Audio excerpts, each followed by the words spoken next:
ভারতীয় বংশোদ্ভূত লেখক সালমান রুশদির ওপরে হামলার ঘটনায় দোষী সাব্যস্ত করা হলো ২৭ বছরের হাদি মাতারকে। আমেরিকার আদালতে তার বিচার প্রক্রিয়া সম্পন্ন হয়েছে, তবে এখনও শাস্তি ঘোষণা করা হয়নি। আগামী ২৩শে এপ্রিল নিউ ইয়র্কের আদালত হাদির শাস্তি শোনাবে।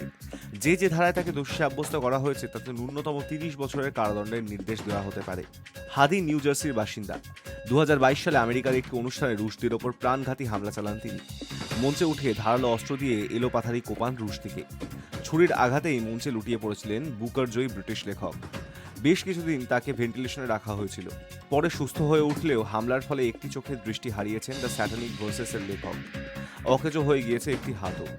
রুশদির ওপর হামলাকারী দীর্ঘদিন আমেরিকার জেলে বন্দী ছিলেন।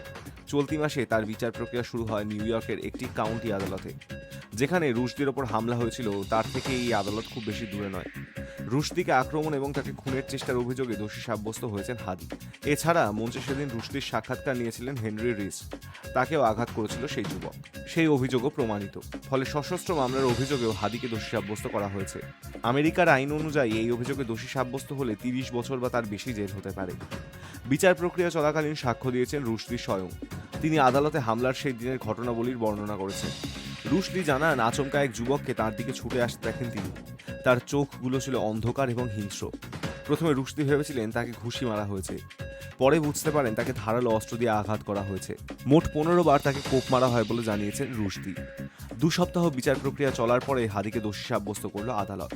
১৯৮৮ সালে দ্য স্যাটানিক ভার্সেস উপন্যাস লিখেছিলেন রুশদি।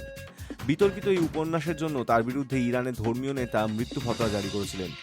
অজস্রবার খুনের হুমকি পেয়েছিলেন রুশদি। হামলার ভয়ে প্রায় ৯ বছর আত্মগোপন করতে হয়েছিল তাকে। পরে প্রকাশ্যে আসেন, কিন্তু থাকতেন নিরাপত্তার ঘেরাটোপে। সেই উপন্যাস লেখার প্রায় ৩৫ বছর পর আমেরিকার মঞ্চে তার উপর হামলা হয়। Hi News network.